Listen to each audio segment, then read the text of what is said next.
Hi friends, Mahanadi சீரியலில் இன்றைக்கி நாளைக்கான எபிசோடு பார்க்கலாம். புதுசாக பார்க்குறவங்களா இருந்தால் சப்ஸ்கிரைப் பண்ணிக்கோங்க, லைக்கு ஹைப்பு கொடுத்து விடுங்க.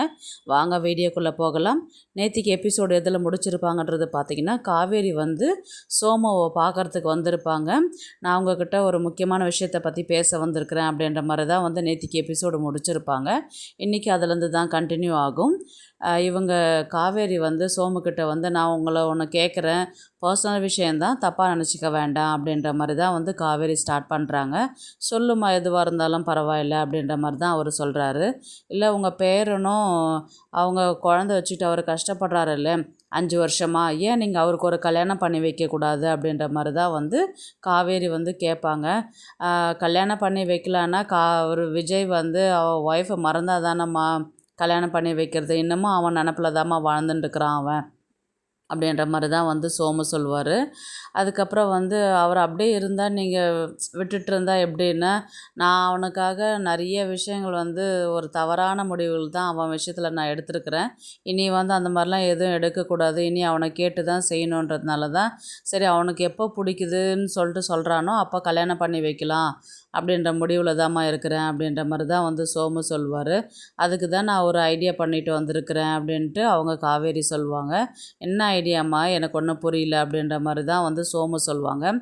இல்லைங்க தாத்தா, இந்த மாதிரி இப்போது அவர் கஷ்டப்படுறாரு, தனியாக இருக்கிறாருன்னு தெரியுதில்ல, நான் உங்கள் பேரங்கிட்ட பேசினது வரலையும் வச்சு பார்த்ததுக்கப்புறம் இப்போ அவர் கல்யாணத்துக்கு சம்மதம்ன்றது சொல்லிட்டாரு. அதனால் இப்போ நம்ம வந்து அவருக்கு தெரியாத ஒரு சர்ப்ரைஸாக வந்து நம்ம பொண்ணு பார்க்கலாம் அப்படின்ற மாதிரி தான் வந்து காவேரி வந்து சொல்கிறாங்க. பொண்ணு பார்க்க போறியா அப்படின்ற மாதிரி தான் இவர் மனசுக்குள்ளே நினச்சிக்கிட்டு, நாங்கள்லாம் ஒன்றா கல்யாணம் பண்ணிக்கிட்டு கொண்டு வந்து வீட்டில் வைக்கலான்னு பார்க்குறோம், நீ வந்து விஜய்க்கு பொண்ணு பார்க்குறேன்னு சொல்கிறேன், என்னம்மா நியாயம் இது அப்படின்ற மாதிரி தான் வந்து சோமு மனசில் நினைப்பார். எதையும் யோசிக்காதீங்க தாத்தா, எல்லாமே நல்லபடியாக முடியும், நம்ம ஒரு பொண்ணை பார்த்து அவர் கல்யாணம் பண்ணி வச்சுட்டா அவர் பாப்பாக்கும் அவருக்கும் ஒரு துணையாக இருக்கும் அப்படின்ற மாதிரி காவேரி வந்து சொல்கிறாங்க. அதனால் நம்ம மேட்ரிமோனியில் வந்து ரிஜிஸ்டர் பண்ணலாம். யாராவது வந்து பொண்ணுங்கள்லாம் வந்து நம்மளுக்கு ரெக்வெஸ்ட் கொடுத்தாங்கன்னா அதில் செலக்ட் பண்ணி அதுக்கப்புறம் நம்ம இவர்கிட்ட சொல்லலாம். அது வரலையும் சர்ப்ரைஸாக இருக்கட்டும், நீங்கள் அவர்கிட்ட எதுவும் சொல்ல வேண்டாம், உங்களுக்கும் எனக்கு மட்டும் தெரியட்டும் அப்படின்ற மாதிரி தான் வந்து காவேரி வந்து சொல்கிறாங்க. இவரும் வந்து சம்மதம் இல்லாததான் வந்து இருக்கிறாரு.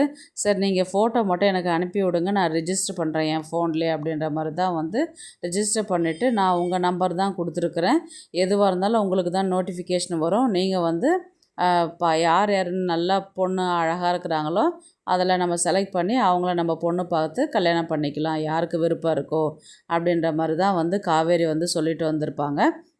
அதுக்கப்புறம் வந்து பார்த்திங்கன்னா, நான் ரிஜிஸ்டர் பண்ணிட்டேன், உங்கள் ஃபோன் நம்பர் உங்களுது தான் கொடுத்துருக்குறேன், எது வந்தாலும் நீங்கள் ரெக்வெஸ்ட் வந்தால் நீங்கள் அதை அக்செப்ட் பண்ணுங்கள் அப்படின்ற மாதிரி தான் வந்து சொல்லுவாங்க காவேரி. அதுக்கப்புறம் ரொம்ப லேட் ஆகிடுச்சி, இவருங்க வீட்டுக்கு கிளம்புறேன்னுவாங்க காவேரி. உடனே சோமு என்ன சொல்வார், இருந்துட்டு சாப்பிட்டுட்டு போயாம்மா அப்படின்ற மாதிரி தான் சொல்லுவாங்க. அதுக்கு இல்லை தாத்தா, இப்போ நான் வந்தது வந்து பாப்பாவுக்கும் விஜய்க்கும் தெரியாது இல்லையா, அவங்க வரத்துக்கு முன்னாடி நான் கிளம்பிடணும் அப்படின்ற மாதிரி தான் வந்து சொல்லுவாங்க காவேரி. உடனே வந்து சரிம்மா அப்படின்ற மாதிரி பேசின்னு இருக்கும்போதே விஜய் வந்துடுவார். பாப்பா வந்து மிஸ் என்ன இங்கே எனக்கு சர்ப்ரைஸ் கொடுத்துருக்குறீங்களா, நீங்கள் இங்கே வந்திருக்கிறீங்க அப்படின்ற மாதிரி தான் வந்து பாப்பா கேட்பா. உடனே ஆமாம்மா, சும்மா சின்ன சர்ப்ரைஸ் தான், சரி தாத்தா தனியாக வீட்டில் இருப்பார் இல்லையா, அவர் பேச்சு துணைக்கு தேவைப்படுறதுக்காக நான் வந்தேன் நான் அப்படின்ற மாதிரி தான் வந்து சொல்லுவாங்க. விஜயும் ஓ அப்படியா அப்படின்ற மாதிரி தான் வந்து கேட்டாங்க. உடனே சோமுக்கிட்ட கேட்பார், அப்படிங்களான்னு. ஆமாம்ப்பா, சும்மா வந்து பேசிக்கிட்டு இருந்தா, இப்போவே வந்துட்டா, இப்போ கிளம்புறா அவள் அப்படின்ற மாதிரி தான் வந்து சோமு சொல்லியிருப்பார். சரி நான் வேணால் கொண்டு வந்து உங்களை வீட்டில் விட்டுட்டு வரட்டுமான்னு கேட்டதுக்கு, இல்லை நானே கிளம்பிக்கிறேன் அப்படின்ற மாதிரி தான் சொல்லுவாங்க. அதுக்கப்புறம் மிஸ் நான் உங்களுக்கு ஒரு சர்ப்ரைஸ் வச்சுருக்கிறேன் பாருங்கள் அப்படின்னு சொல்லிட்டு சொல்லுவாங்க. அவங்க சாரீ வாங்கிட்டு வந்திருப்பாங்க, அவங்களுக்கு ஒன்று சாரதாக்கு ஒன்று, நான் உங்களுக்காக வாங்கிட்டு வந்தேன் அப்படின்னு சொல்லிட்டு சொல்லுவாள் பாப்பா. உடனே காவேரி வந்து விஜய் தான் பார்ப்பாங்க. ஐயோ நான் வாங்கலை, பாப்பா தான் வாங்கினா அப்படின்ற மாதிரி தான் அவர் சொல்லுவார். சரி ரொம்ப தேங்க்யூ அம்மா, நான் கிளம்புறேன் நான் அப்படின்ற மாதிரி தான் வந்து வீட்டுக்கு போவாங்க. வீட்டுக்கு வந்து பார்த்திங்கன்னா இன்னும் காவேரி வரலையே அப்படின்னு சொல்லிட்டு சாரதா கால் பண்ணும்போது பார்த்திங்கன்னா, காவேரி வீட்டு உள்ள என்ட்ரி ஆகும்போது கால் பண்ணுவார்து சத்தம் வரும். நான் வந்துட்டேம்மா வீட்டுக்கு அப்படின்ற மாதிரி தான் வந்து அவங்க சொல்லுவாங்க. அதுக்கப்புறம் நீ அவங்க வீட்டுக்கு போனையே, நைட்டு வரமாட்டியே என்னவோ, அதுக்காக தான் கால் பண்ணேன் நான், அப்படின்ற மாதிரி தான் வந்து சாரதா கேட்பாங்க. ஏம்மா அன்னைக்கு பாப்பாவை கடத்தின்னு போயிட்டாங்க, அவள் பயப்படுவா, அதனால் அன்றைக்கி கூட துணைக்கு இருக்கிறேன்னு சொல்லிட்டு நான் சொன்னேன் அதனால் டெய்லியும் அப்பப்போ தங்குவாங்களா, என்னம்மா பேசுகிற நீ அப்படின்ற மாதிரி தான் வந்து இவங்க காவேரி சொல்லுவாங்க. இந்தா உனக்கு ஒரு சர்ப்ரைஸ் அப்படின்னு சொல்லிட்டு saree கொண்டு வந்து கொடுத்து விடுவாங்க. உனக்கு எதில் இது என்ன பிடிச்சிருக்குதோ அதை நீ எடுத்துக்கோ அப்படின்ற மாதிரி தான் சொல்லுவாங்க. என்னாடி உன் ஸ்கூலில் ஏதாவது ஃபங்க்ஷனா, அதனால சாரீலாம் வாங்கிட்டு வந்திருக்கிற அப்படின்ற மாதிரி தான் சொல்லுவாங்க. இல்லை ஏதாவது விசேஷமா அப்படின்னு கேட்பாங்க. ஏம்மா எப்போ பார்த்தாலும் விசேஷனா தான் புடவை வாங்குவாங்களா, அதெல்லாம் உன் காலமா, இப்போல்லாம் வந்து வாங்கணும்னு நினச்சாவே வாங்கிடுறாங்க. இது வந்து யார் வாங்கி கொடுத்தா இன்னும் நீ சர்ப்ரைஸ் ஆகுவ அப்படின்ற மாதிரி தான் சொல்லுவாங்க. யார் வாங்கி கொடுத்ததுன்னு கேட்டதுன்னா, அம்மு தான் உனக்கு வாங்கி கொடுத்துருக்குறா, எனக்கும் வாங்கி கொடுத்துருக்குறா, உனக்கு எது தேவையோ அதை எடுத்துக்கிட்டு கொடு, நான் எடுத்துக்கிறேன் அப்படின்ற மாதிரி தான் வந்து காவேரி சொல்லுவாங்க. உடனே சாரதா வந்து மனசுக்குள்ளே பரவாயில்லையே, என் பேத்தி என்னை ஞாபகம் வச்சு வந்து எனக்கு வாங்கி கொடுத்து விட்ருக்குறாளே அப்படின்ற மாதிரி தான் வந்து சாரதா மனசுக்குள்ளே நினச்சிப்பாங்க. அதுக்கப்புறம் வந்து பார்த்திங்கன்னா ஏதாவது விசேஷனா தான் புடவை வாங்கணுமா என்ன அப்படின்ற மாதிரி சாரதா சொல்லியிருப்பாங்க இல்லையா, விசேஷத்துக்கு தான் நான் ரெடி பண்ணிட்டு வந்திருக்கிறேன், அது கூடிய சீக்கிரத்தில் நடந்துச்சுன்னா கண்டிப்பாக எல்லாருக்குமே ஒரு சர்ப்ரைஸ் தான் அப்படின்ற மாதிரி தான் இவங்க மனசுக்குள்ளே பேசிக்குவாங்க காவேரி. என்னடி நீ ஏன் தனியாக முணுகிக்கிட்டே இருக்கிற அப்படின்ற மாதிரி தான் வந்து சாரதா கேட்பாங்க. அதுக்கெல்லாம் ஒன்றும் இல்லைம்மா, நான் போய் ட்ரெஸ் பண்ணிட்டு சேஞ்ச் பண்ணிட்டு வரேன், எனக்கு டிஃபன் எடுத்து வை அப்படின்ற மாதிரி தான் வந்து அவங்க கிளம்பி போவாங்க. அதுக்கப்புறம் வந்து பார்த்திங்கன்னா விஜய், பாப்பா, சோமெல்லாம் வந்து நைட்டு டின்னர் சாப்பிட்டுன்னு இருப்பாங்க. பாப்பா வந்து ஃபோன் பார்த்துக்கிட்டு இருப்பா. அந்த நேரத்தில் பார்த்திங்கன்னா சோமுக்கு கண்டினியூஸாக வந்து நோட்டிஃபிகேஷன் வந்துன்னே இருக்கும். அவர் சோம் என்ன நினைப்பார்னா மனசில், இப்போ காலையில் சாயங்காலம் தான் ரிஜிஸ்டரே பண்ணா காவேரி, அதுக்குள்ளே இத்தனை நோட்டிஃபிகேஷன் வந்துக்கிட்டே இருக்குது அப்படின்ற மாதிரி தான் வந்து சோமு சொல்வார். இப்போ சொல்லலாமா வேணாவா, பாப்பா வர இருக்கிற எப்போ சொல்கிறது அப்படின்ற மாதிரி தான் வந்து அவர் சோமு நினைப்பார்.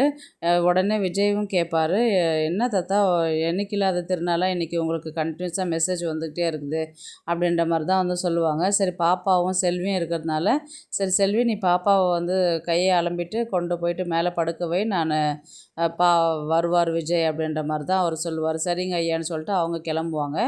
இவங்க வந்து விஜய்கிட்ட தான் வந்து சோமு சொல்லுவார், இந்த மாதிரி விஜய் நான் உங்கள்கிட்ட ஒன்று சொல்லணும்ப்பா அப்படின்ற மாதிரி சொன்னதுக்கு, சொல்லுங்கள் தாத்தா அப்படின்னு கேட்பார் அவர். இல்லைப்பா இந்த மாதிரி காவேரி வந்து என்கிட்ட வந்து பேசின்னு இருக்கிறான்னு சொல்லிட்டு சொன்னால அதெல்லாம் பொய்ப்பா, இந்த மாதிரி அவள் வந்ததே இதுக்கு தான் வந்தா அப்படின்ற மாதிரி தான் வந்து நடந்த விஷயத்த எல்லாத்தையுமே வந்து சொல்லிடுவார். எங்கன்னா இந்த மாதிரி நடக்குமா பாருங்கள், கட்டினா பொண்டாட்டியே வந்து புருஷனுக்கு பொண்ணு பார்க்குற கதை வேறு எங்கேயாவது நடக்குமா, அதெல்லாம் இங்கே தான் நடக்கும்.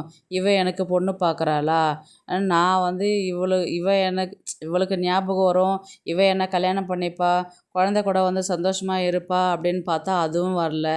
சரி எங்களெல்லாம் பார்த்தாவது ஞாபகம் வரும்னு பார்த்தா அதுவும் வரல. இவளுக்கு ஞாபகம் எப்போ வருமோ வராதான்னு தெரிஞ்சு சரி கல்யாணமாவது பண்ணிக்கலான்னு பார்த்தா என்னன்னா இந்த மாதிரி பண்ணிட்டு உக்காந்துருக்குறாளே அப்படின்ற மாதிரி தான் வந்து இன்றைக்கான எபிசோடு அவர் சொல்லி முடித்தோடனே எபிசோடை வந்து முடிச்சிருவாங்க. நாளைக்கு வந்து பார்த்திங்கன்னா இவர் விஜய் வந்து காவேரி கிட்ட கேட்குற மாதிரி தான் இருக்கும். நான் வந்து கல்யாணம் பண்ணிக்கிறதுல விருப்பம்லாம் இல்லைங்க அப்படின்ற மாதிரி வந்து பேசுகிற மாதிரி இருக்கும். ஏன்னா சோமுக்கிட்ட இவங்க சொல்ல வேணாம், விஜய்கிட்ட சர்ப்ரைஸாக தேடுறன்ற மாதிரி தானே சொல்லியிருக்கிறாங்க. இப்போ விஜய் வந்து அவங்களுக்கு காவேரிக்கு வந்து வாய்ஸ் நோட் ஒன்று அனுப்புவாங்க. இந்த மாதிரி எனக்கு கல்யாணத்தெல்லாம் விருப்பம் இல்லைங்க, நான் வந்து கல்யாணம் பண்ணிக்கணும்னு நினச்சா எனக்கு பிடிச்ச மாதிரி பொண்ணு இந்த மாதிரி அப்படின்னு சொல்லிட்டு இவங்களோட கேரக்டர் வச்சே சொல்லுவாங்க.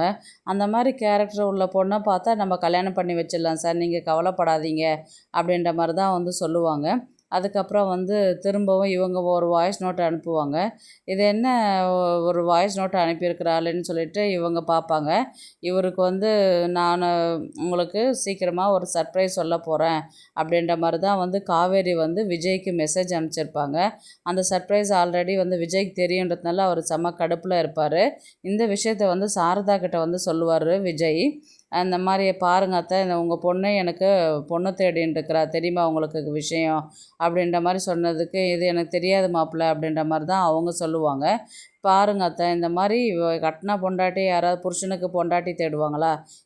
எங்கேயாவது வேறு எங்கேயாவது நடக்குமா? எல்லாம் எனக்கு தான் இங்கே தான் நடக்கும், என் நேரம் இதெல்லாம் அப்படின்ற மாதிரி தான் சொல்லுவாங்க. சரிங்க மாப்பிள்ள, நீங்கள் எதுவும் யோசிக்காதீங்க. இந்த அளவுக்கு வந்திருக்கிறான்னும் போது அவளை கொஞ்சம் கொஞ்சமாக அவள் மனசை மாற்றி நம்ம அவளையே கல்யாணம் பண்ணி வச்சிடுற மாதிரி தான் நம்ம பண்ணணும். அவள் இப்போ இந்த அளவுக்கு நம்ம பொண்ணு பார்க்குற அளவுக்கு அவளே வந்திருக்கிறா இல்லையா, அதை தான் தாத்தாவும் சொன்னாங்க அப்படின்ற மாதிரி தான் விஜய் சொல்லுவார். ஆமாம், இப்போ சரியாக மூஞ்சி கொடுத்து பேசாதவ இந்த அளவுக்கு பேசுகிறா, உன் மேலே அக்கறை இருக்குது, பழகிறான்னும் போது கண்டிப்பாக ஏதாவது ஒரு நல்ல மாற்றம் வரும் அப்படின்ற மாதிரி தான் தாத்தா சொன்னார்னு சொல்லிட்டு விஜயும் சொல்லுவார். யார்கிட்டனா சாரதா கிட்ட சொல்லுவாங்க. சாரதா என்ன சொல்லுவாங்கன்னா, வெயிட் பண்ணி பார்க்கலாம் மாப்பிள்ள, கண்டிப்பாக அவள் மனசு மாறும்.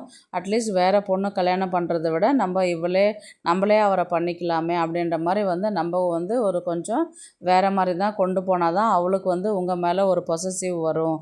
அந்த மாதிரி தான் நம்ம கொண்டு போகணும் அப்படின்ற மாதிரி தான் சாரதா விஜய்கிட்ட சொல்லுவாங்க.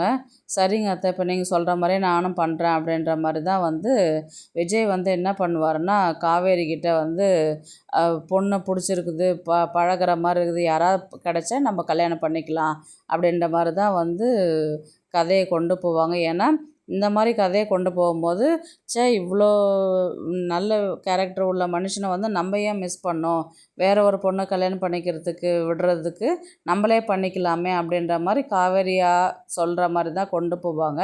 அதில் ஒரு பொசசிவ்னஸ் கொண்டு விஜய் நீங்கள் ஏன் மற்றவங்கள பார்க்குறீங்க, நானே உங்களை கல்யாணம் பண்ணிக்கிறேன் அப்படின்ற மாதிரி தான் கதையை எடுத்துகிட்டு போகிற மாதிரி இருக்கும். பார்க்கலாம் கதையை எந்த தளத்தில் எடுத்துகிட்டு போகிறாங்கன்றது. இந்த வீடியோ உங்களுக்கு பிடிச்சிருந்தா ப்ளீஸ் லைக் பண்ணுங்கள், ஷேர் பண்ணுங்கள், சப்ஸ்கிரைப் பண்ணுங்கள். தேங்க்ஸ் ஃபார் வாட்சிங். இந்த வீடியோ உங்களுக்கு பிடிச்சிருந்தா ஒரு லைக் போடுங்க, நம்ம சேனலை சப்ஸ்கிரைப் பண்ணுங்க.